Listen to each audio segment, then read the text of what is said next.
So I already made a bunch of wallet patterns, especially for small compact ones and also a few larger ones. But something that was definitely missing from the library was some mid-size wallets.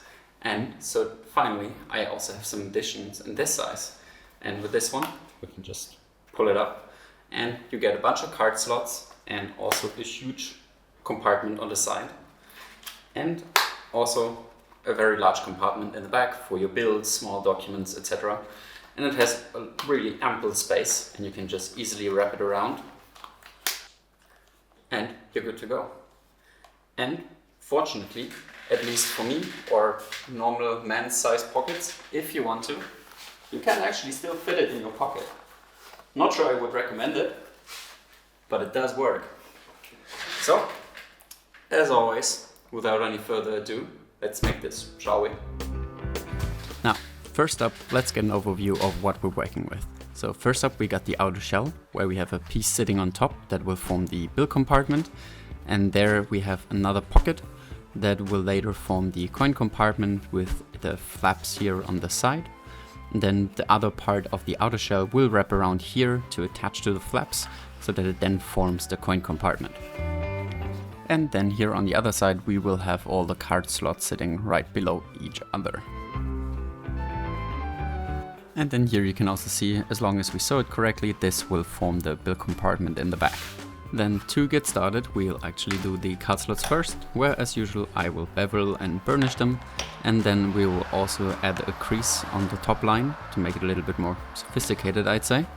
And I'll just show you one example here, but of course you want to do that for every card slot and also for the larger piece sitting at the very bottom. And because I do have a skiving knife, I will also take off a little bit of the sides and the bottom of the card slots. This really helps so it doesn't bulk up too much, especially if we stack so many card slots atop of each other. If you have this, it's a good step and it's also very good practice, but also if you don't have it, it is optional, but it really makes your product look better as a result.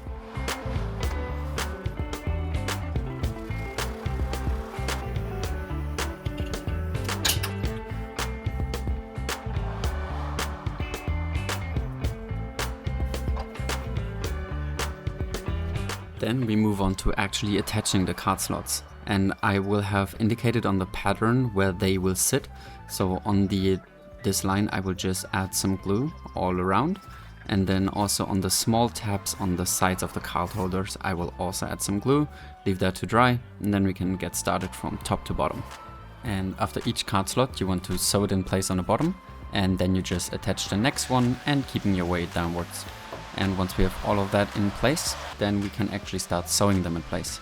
And here you want to make sure, if you have also 4mm sized pricking irons, that the prongs sit right between each card slot.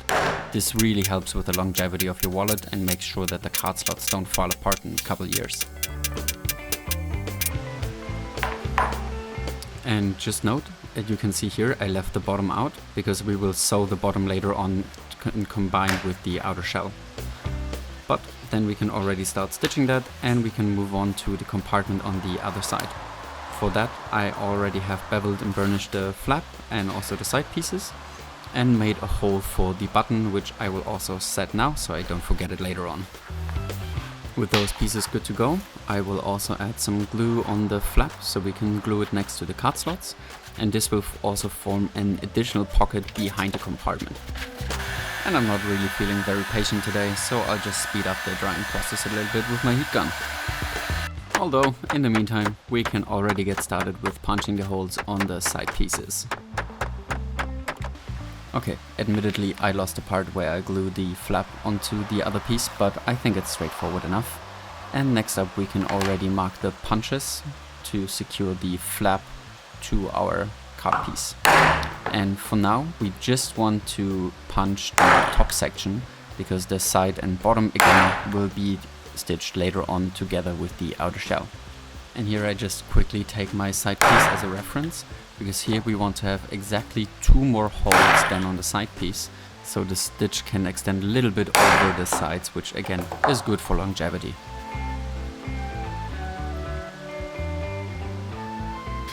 And now we can start working on the outer shell. And the first thing we'll have to do is to add some holes for the magnetic buttons. And recently I've been growing really attached to these rivet style magnetic buttons, because compared to normal magnetic buttons where you will definitely have to hide the backside, these ones just leave a normal rivet side on the backside, which for something like a bill compartment, in my opinion, is totally fine. So here I just attached both of them and pressed them in place. And I almost forgot, we need one more hole for another button, because this side of the outer shell will form the other part of our coin compartment. So we should also set this button right now. Now, with all of those pieces in place, we can already see our build taking shape. So if we just put it on the outer shell, move that around, we can see that the coin compartment fits right up around and it works like a charm. Good. Now, before gluing the outer shell to the inner shell, we also want to punch the holes already that will attach to the sides of the coin pocket later on. And now with the outer shell all prepared, we can start adding glue on the outer shell and the inner shell, let it dry, and then actually start combining all pieces. And now when we start pressing together the button, one thing we need to watch out for is once we reach the end of the coin compartment, we want to stop there and then fold the wallet inwards like it will be in its closed position, and then leave a little bit of space between the outer shell and the inner shell, and then press down and start gluing the rest of the bottom together. So then it will form a little bit of space on the bottom, and this really helps for your wallet to close more naturally.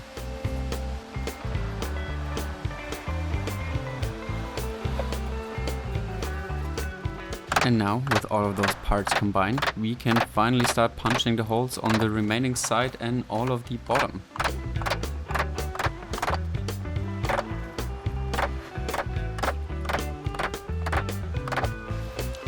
Now we can finish the rest of the assembly, where we can also stitch the remaining flap to one side of the bottom and also do the sides to the other shell. And here you just want to make sure that before you attach the sides of the coin compartment, you stitch the sides and bottom first, because otherwise it will be a little bit tricky to reach. And there we go.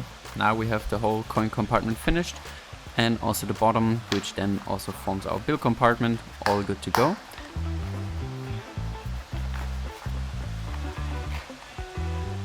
The only part missing is we still need to finish our bottom edge. And because this one is a little bit rough, I will sand it before I bevel and burnish it.